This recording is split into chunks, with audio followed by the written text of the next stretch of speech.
Serial Kitab Tauhid bagian 49.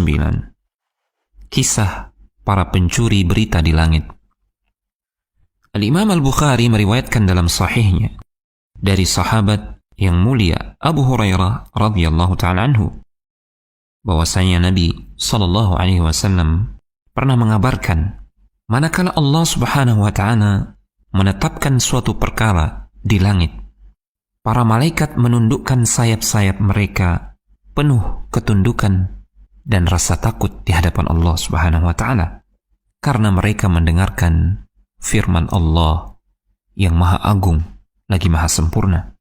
Firman Allah Subhanahu wa ta'ala tersebut bagi para malaikat terdengar seperti suara rantai di atas batu yang halus.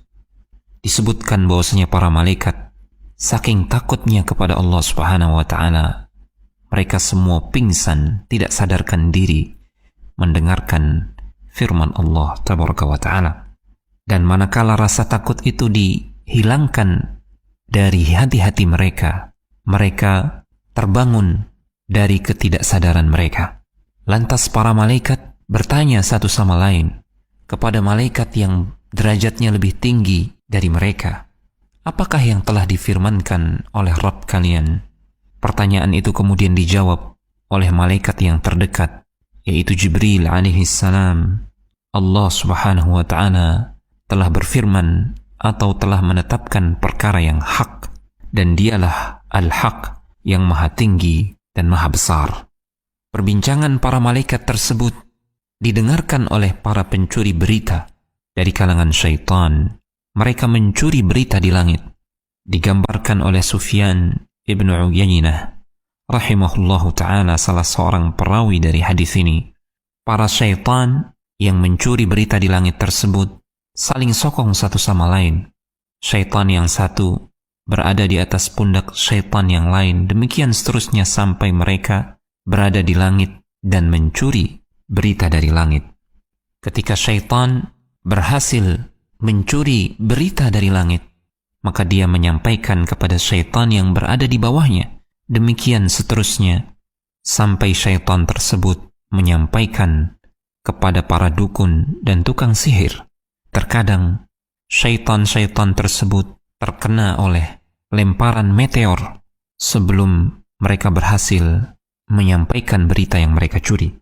Terkadang mereka berhasil, namun ketika mereka menyampaikan kabar dari langit tersebut, mereka tambahkan 100 kebohongan bersamanya. Lantas para tukang sihir dan dukun membuat ramalan-ramalan berdasarkan informasi yang mereka dapatkan dari teman mereka, para syaitan yang telah mencuri berita di langit. Kemudian dikatakan, bukankah para dukun dan tukang sihir itu pernah mengatakan kepada kita, pada hari ini akan terjadi ini, pada hari itu akan terjadi itu.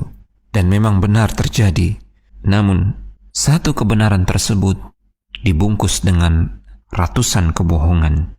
Satu kebenaran terkait kejadian masa depan yang mereka curi dari berita di langit. Beberapa pelajaran berharga yang bisa dipetik dari kisah ini. Pertama, dalam kisah ini terdapat bantahan terhadap orang-orang musyrikin yang menyembah para malaikat, para nabi dan orang-orang saleh. Karena para malaikat, demikian juga para nabi dan orang-orang saleh, mereka semua adalah makhluk Allah Subhanahu wa ta'ala. Lihatlah para malaikat yang agung yang memiliki kekuatan dan memiliki ketinggian di sisi Allah Subhanahu wa ta'ala.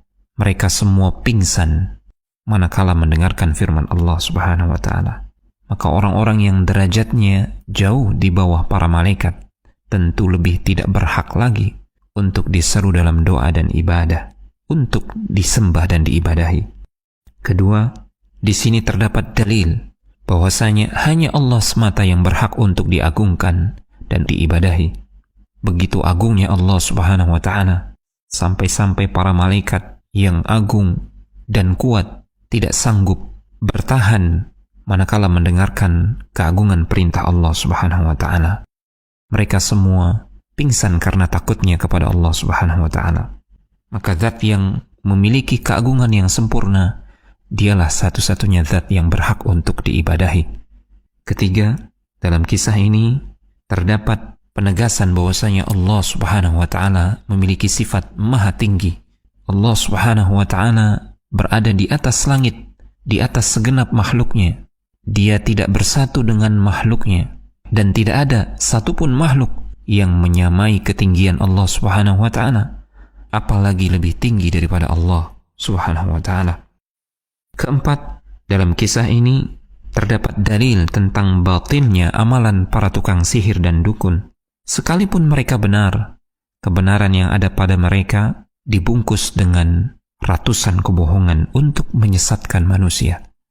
Dan yang kelima, kisah ini memberikan pelajaran kepada kita bahwasanya yang menjadi ukuran adalah apa yang dominan. Boleh jadi apa yang diramalkan atau diucapkan oleh tukang sihir dan dukun benar terjadi, namun kebohongan mereka itu jauh lebih dominan.